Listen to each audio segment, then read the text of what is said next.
बिस्मिल्लाहिर्रहमानिर्रहीम। अस्सलाम वालेकुम स्टूडेंट्स, उम्मीद करता हूँ सब ठीक ठाक हैं। लास्ट लेक्चर हमने लिया था ग्रुप नंबर 6A एलिमेंट्स पे। हमने ग्रुप नंबर 6A की डिटेल पढ़ी कि इसमें कौन कौन से एलिमेंट्स शामिल हैं। हमने उनकी different physical properties like melting point, boiling point, density etcetera ये हमने डिस्कस की। उनकी जनरल ऑक्सीडेशन स्टेट को डिस्कस किया था।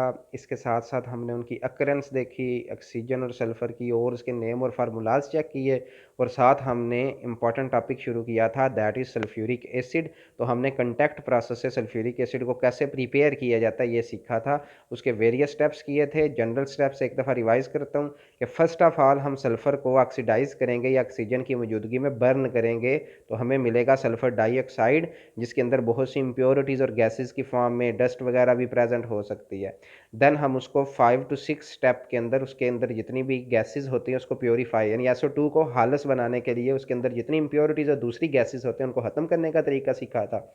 देन हमने SO2 को कन्वर्ट किया था SO3 में विद द हेल्प ऑफ 400 से 450 डिग्री सेल्सियस टेम्परेचर था, प्लस हमने विनेडियम पेंटॉक्साइड कैटालिस्ट यूज़ किया था। इसके बाद मैंने आपको बताया था कि जो SO3 है उसमें अगर हम वाटर ऐड करें तो सल्फ्यूरिक एसिड बन तो जाता है, लेकिन हम ये प्रोसेस नहीं करते because it is highly exothermic reaction. तो फिर इसके बजाय हम क्या करते हैं, इसको सल्फ्यूरिक एसिड में ही ऐड करते हैं, जिससे नतीजे में पायरोसल्फ्यूरिक एसिड या ओलियम बनता है, जिसका फार्मूला होता है H2S2O7। ठीक हो गया। और देन हम इसको डाइल्यूट करके सल्फ्यूरिक एसिड में कन्वर्ट करते हैं। इसी को कंटिन्यू करेंगे। आज हम सल्फ्यूरिक एसिड की फिजिकल प्रॉपर्टीज़ देखेंगे, केमिकल प्रॉपर्टीज़ देखेंगे और यूजेस देखेंगे, और ग्रुप नंबर 6 जो है वो हमारा कंप्लीट हो जाएगा। तो फिजिकल प्रॉपर्टीज़ चेक करें। पॉइंट नंबर 1, अगर सल्फ्यूरिक एसिड प्योर होता है तो ये ऑयली लिक्विड होता है, प्लस इसकी कोई स्मेल या ऑर्डर नहीं होती। नंबर 2, 18 डिग्री सेल्सियस पे स्पेसिफिक ग्रेविटी की वैल्यू गिवन है 1.834। फ्रीजिंग पॉइंट चेक करें 10.5 होता है। इसका बॉइलिंग पॉइंट चेक करें 338 डिग्री सेल्सियस होता है। और जब हम इसको वाटर में ऐड करते हैं तो रिएक्शन हाईली एक्सोथर्मिक होता है। तो अगर वाटर का इनिशियल टेम्परेचर 0 डिग्री सेल्सियस है, आप उसमें सल्फ्यूरिक एसिड ऐड करते हैं तो उसका टेम्परेचर राइज होकर ऑलमोस्ट 120 हो जाता है, यानी पानी बॉयल होना शुरू हो जाता है। इसी वजह से अगर हमने कोई भी टाइट्रेशन वगैरह या मुख्तलिफ रिएक्शन में सल्फ्यूरिक एसिड को वाटर में ऐड करना हो तो हम बिल्कुल थिन स्ट्रीम की फॉर्म में इसको ऐड करते हैं, या यू कैन से बिल्कुल मामूली क्वांटिटी में इसको ऐड करते हैं। इसके बाद अगर सल्फ्यूरिक एसिड प्योर फॉर्म में है तो इलेक्ट्रिसिटी का नॉन कंडक्टर है, इसमें से करंट नहीं पास होता। लेकिन अगर हम इसमें वाटर ऐड करें तो इसकी कंडक्टिविटी बहुत ज़्यादा इंप्रूव होती है और इसको अच्छा कंडक्टर बना देती है।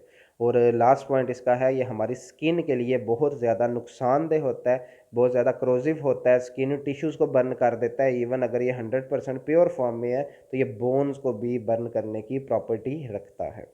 इसके बाद हम स्टार्ट करेंगे इसके केमिकल रिएक्शंस। रिएक्शन नंबर 1, इसकी हेडिंग आप दे सकते हैं इफेक्ट ऑफ हीट। तो पहले नंबर पे ये याद रखना है कि आम टेम्परेचर पे ये अमूमन डिसोसिएट नहीं होता, स्टेबल फॉर्म में होता है। लेकिन अगर हम इसको टेम्परेचर 200 300 यानी हाई हीट इसकी करते हैं, स्ट्रॉन्ग हीटिंग करते हैं, तो ये डिसोसिएट होके वाटर बनाता है और साथ सल्फर ट्राई ऑक्साइड गैस बनाता है। सल्फ्यूरिक एसिड का एक दफ़ा स्ट्रक्चर्स आप देख लें, इसमें सल्फर ने टोटल 6 बॉन्ड बनाए होते हैं। डबल बॉन्ड ऑक्सीजन के साथ होता है, और ये जो डबल बॉन्ड होता है ये OH के 2 ग्रुप इसके पास होते हैं। तो ये सल्फ्यूरिक एसिड का स्ट्रक्चर आप लोगों ने अपने पास नोट करना है। तो जब हम इसको बहुत ज़्यादा हाई हीटिंग करते हैं तो एक तरफ से रिमूव होता है OH ग्रुप, एक तरफ से रिमूव होता है H ग्रुप। नतीजे में वाटर बन गया, और ये जो बॉन्ड है यहाँ शिफ्ट होकर डबल बॉन्ड तो SO3 बनाता है। और SO3 का स्ट्रक्चर आपको पता होना चाहिए कि सल्फर के ऑक्सीजन के साथ 3 ट्रिपल बॉन्ड है। ठीक हो गया। तो this is the reaction upon heating. इसके बाद आएगा रिएक्शन नंबर 2। अगर हम इसको एक्वस सोल्यूशन में डिसोसिएट करें तो क्योंकि इसके अंदर 2 अदद प्रोटॉन होते हैं तो ये कम्प्लीटली डिसोसिएट होता है और 2 स्टेप्स में डिसोसिएट होता है। फर्स्ट स्टेप में क्या होगा, ये एक प्रोटॉन देगा वाटर को और साथ HSO4, इसको बाईसल्फेट भी कह सकते हैं, हाइड्रोजन सल्फेट भी कह सकते हैं। और सेकंड स्टेप में अगर हाइड्रोजन सल्फेट को वाटर में ऐड करते हैं तो वो एक मोल और प्रोटॉन रिलीज होगा और साथ SO2 बनेगा। और अगर आप इसी रिएक्शन को डायरेक्टली लिखना चाहें तो ऐसे भी लिख सकते हैं कि अगर हम H2SO4 को वाटर के अंदर करेंगे डिसोसिएट तो कम्प्लीटली तौर पे डिसोसिएट होके 2 अदद ये प्रोटॉन देगा और एक सल्फेट आयन देगा जिसकी वैलेंसी -2 होगी। तो ये इसका रिएक्शन हो गया एक्वस सॉल्यूशन के अंदर। इसके बाद रिएक्शन एज एन एसिड, ज़ाहिर है ये बहुत ज़्यादा स्ट्रॉन्ग एसिड है, तो एसिड्स के रिएक्शंस चेक करें। रिएक्शन नंबर 1 विद बेसिस या अल्कलीज, ठीक हो गया। और आपको पता होना चाहिए जब भी एसिड और बेस एक दूसरे से रिएक्ट करते हैं तो वे एक दूसरे के इफेक्ट को कैंसल आउट करते हैं, नतीजे में हमारे पास साल्ट बनता है और वाटर बनता है। तो अगेन सेम बात बताऊंगा, क्योंकि इसके पास 2 प्रोटॉन है तो दैट इज़ वाई 2 स्टेप्स में रिएक्शन होगा। फर्स्ट स्टेप में यहाँ से हाइड्रोजन जाएगा, यहाँ से OH जाएगा, वाटर बनेगा और सोडियम बाईसल्फेट बनेगा। सोडियम बाईसल्फेट अगेन, और इसको हम नॉर्मल साल्ट भी, इसको हम एसिडिक साल्ट भी कह सकते हैं। ये sodium hydrogen sulphate again sodium hydroxide से रिएक्शन करेगी तो यहाँ से H बच जाएगा, यहाँ से OH, तो ये वाटर बनाएंगे और Na2SO4, और ये एक न्यूट्रल साल्ट बना देगा। ठीक हो गया। इसका रिएक्शन नंबर 2 देखें, एज एन एसिड होगा with carbonates and hydrogen carbonates या बाई कार्बोनेट्स। ये आपको मैंने ऑर्गेनिक केमिस्ट्री में भी बताया था कार्बोक्सिलिक एसिड में, कि जब भी एक एसिड का रिएक्शन कार्बोनेट से या बाई कार्बोनेट से होता है तो प्रोडक्ट में 2 चीज़ें मस्ट बनती हैं, एक कार्बन डाइऑक्साइड गैस रिलीज होती है और साथ वाटर बनता है। और इसके अलावा जो बाकी स्पीशी रह जाएंगी उसको इकट्ठा लिख लेना, यानी H2 और CO3 में से वाटर और कार्बन डाइऑक्साइड बनेगा, इसको अगेन मेंशन कर रहा हूँ, H2 और CO3 में, सो रिमेनिंग Na2SO4 यानी सोडियम सल्फेट बनेगा। और अगर बाइकार्बोनेट होगा तो यहाँ से H2 और यहाँ से CO3 रिलीज होंगे और साथ सोडियम सल्फेट ही बनेगा। इसके बाद रिएक्शन विद साल्ट्स, तो साल्ट्स के साथ डबल डिस्प्लेसमेंट रिएक्शन होता है और स्ट्रॉन्ग हीटिंग से होता है। और सल्फ्यूरिक एसिड भी हमने जो लेना है यहाँ मेंशन आप लोगों ने करना कि कंसनट्रेटेड होगा।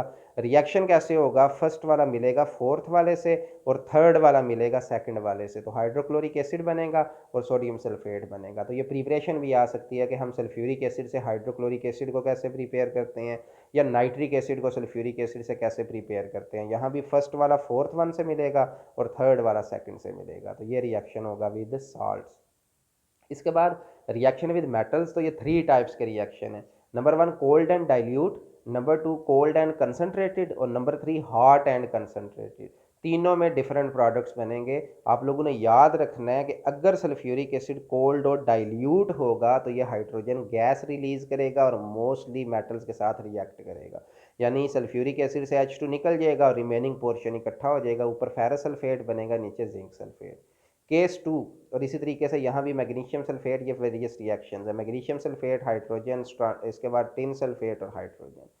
केस 2, अगर सल्फ्यूरिक एसिड हो कोल्ड बट कंसनट्रेटेड तो इसका किसी भी किस्म के साथ या मोस्टली मेटल के साथ किसी किस्म का रिएक्शन नहीं होता। और केस नंबर 3 होगा कि अगर सल्फ्यूरिक एसिड हॉट और कंसनट्रेटेड है तो उस सूरत में क्या होगा, उस सूरत में सल्फर डाइऑक्साइड गैस रिलीज होगी, यानी सल्फेट्स भी बनेंगे लेकिन उन सल्फेट्स के साथ सल्फर डाइऑक्साइड गैस रिलीज होगी। तो इसको अगेन समराइज करता हूँ, अगर ये हमारे पास कोल्ड और डाइल्यूट है तो जस्ट हाइड्रोजन गैस लिबरेट होगी, कोल्ड और कंसनट्रेटेड है तो मोस्टली मेटल से कोई रिएक्शन ही नहीं होगा, और अगर हॉट और कंसनट्रेटेड है तो सल्फर डाइऑक्साइड रिलीज होगी और साथ वाटर बनेगा। इसके बाद सल्फ्यूरिक एसिड की एक बहुत अहम प्रॉपर्टी है एज अ डिहाइड्रेटिंग एजेंट, और इसके हमने काफ़ी सारे रिएक्शंस ऑर्गेनिक केमिस्ट्री में पढ़े थे। तो डिहाइड्रेटिंग एजेंट का मतलब है कि ये वाटर को अब्जॉर्ब कर सकता है, और लेबॉर्ट्री में मुख्तलिफ गैसेस को अगर हम प्रिपेयर करते हैं तो उनके अंदर मॉइस्चर या नमी हो तो सल्फ्यूरिक एसिड में प्रॉपर्टी होती है उसको अब्जॉर्ब करने की। ठीक हो गया। तो ये बड़ा इंपॉर्टेंट क्वेश्चन बन सकता है कि sulphuric acid as a dehydrating agent, इसके वेरियस रिएक्शन लिखें। अब रिएक्शंस चेक करें। नंबर 1 ऑक्जेलिक एसिड के साथ तो ये कार्बन मोनोऑक्साइड, कार्बन डाइऑक्साइड और वाटर बनाएगा। आप लोग चेक कर सकते हैं, ऊपर से अगर आप CO2 रिमूव करें, नीचे से CO रिमूव करें और साथ H और OH वाटर बना देगा। इसके बाद अगर इसका रिएक्शन करवाएं फार्मिक एसिड के साथ कंसनट्रेटेड सल्फ्यूरिक एसिड का, तो उसके अंदर से वाटर को ऑब्जॉर्ब करेगा, पीछे कार्बन मोनोऑक्साइड रह जाएगी। ये रिएक्शन आपने अल्कीन की प्रिपरेशन में भी किया था, डिहाइड्रेशन ऑफ अल्कोहल्स। तो अल्कोहल्स अगर आप ओपन करके लिखें तो ऐसे भी लिख सकते हैं, OH, यहाँ CH3 होगा, यहाँ CH2 होगा। तो रिएक्शन कैसे होगा, इस कार्बन से OH जाएगा, इससे हाइड्रोजन जाएगा, तो नतीजे में अल्कीन बनेगी जिसको आप H2C डबल बॉन्ड CH2 भी लिख सकते हैं और साथ वाटर बनेगा। तो ये रिएक्शन आपने अल्कीन की प्रिपरेशन में किया था, डिहाइड्रेशन ऑफ अल्कोहल। इसके अलावा अगर इसका रिएक्शन हम वुड से करें, स्टार्च से करें, शुगर से करें, कार्बन को सेपरेट कर देता है उनमें से और साथ वाटर बना देता है। तो ये इसके वेरियस रिएक्शन। ठीक हो गया। Next, as an oxidising agent, तो सल्फ्यूरिक एसिड एक पावरफुल ऑक्सीडाइजिंग एजेंट है। ऑक्सीडाइजिंग एजेंट का मतलब ये भी कई दफ़ा डिस्कस किया, ये दूसरे एलिमेंट को ऑक्सीडाइज करता है और खुद इसमें जो सल्फ़र है रिड्यूस हो जाती है। तो एज एन ऑक्सीडाइजिंग एजेंट कैसे रिएक्ट करता है चेक करें। अगर इसका रिएक्शन कार्बन से हो, ये उसकी ऑक्सीडेशन करके उसको कार्बन डाइऑक्साइड में बदलता है। वो कैसे, आपको पता है फ्री स्टेट में ऑक्सीडेशन होगा 0 और इसमें होगा +4। तो चेक करें कार्बन 0 से +4 में गया है, इट मीन इसकी ऑक्सीडेशन हुई है। तो इसकी तरह सल्फ़र अगर आप चेक करें तो इसकी जो ऑक्सीडेशन स्टेट है यहाँ +6 है और यहाँ इसकी +4 है, तो खुद इसकी रिडक्शन हुई है। तो इसलिए ये बतौर ऑक्सीडाइजिंग एजेंट के तौर पे रिड्यूस दूसरों को ऑक्सीडेशन करता है और अपनी रिडक्शन करता है। अगर इसी का रिएक्शन सल्फ़र के साथ होता है तो उसको सल्फ़र डाइऑक्साइड में बदल देता है। सिमिलरली अगर इसका रिएक्शन हाइड्रोजन सल्फाइड से हो, ये उसको फ्री फॉर्म ऑफ सल्फ़र में कन्वर्ट कर देता है। और इसका रिएक्शन अगेन कैसे होगा, फर्स्ट जिसमें सल्फ़र है वो सेपरेट हो जाएगी, साथ सल्फ़र डाइऑक्साइड बनेगी और साथ वाटर बनेगा। इसके बाद अगर हम रिएक्शन इसका देखें, ये हमने हैलोजेंस वाले चैप्टर में भी किया था कि ये HBr और HI वगैरह इनमें से फ्री ब्रोमीन और फ्री आयोडीन को बनाता है। याद करें चैप्टर नंबर 5 में हमने ये पढ़ा था कि जो HF है और HCl है वो डायरेक्टली साल्ट के रिएक्शन एसिड से करें तो वो प्रिपेयर हो जाते हैं, लेकिन जो ब्रोमीन और आयोडीन होती है उनकी कंप्लीट ऑक्सीडेशन नहीं होती तो वो फ्री फॉर्म में इनको कन्वर्ट कर देता है। साथ क्या बनेंगे, दो प्रोडक्ट सेम सेम, वाटर बनेगा और सल्फर डाइऑक्साइड बनेगा। इसके बाद इसका रिएक्शन आएगा विद गैसेस।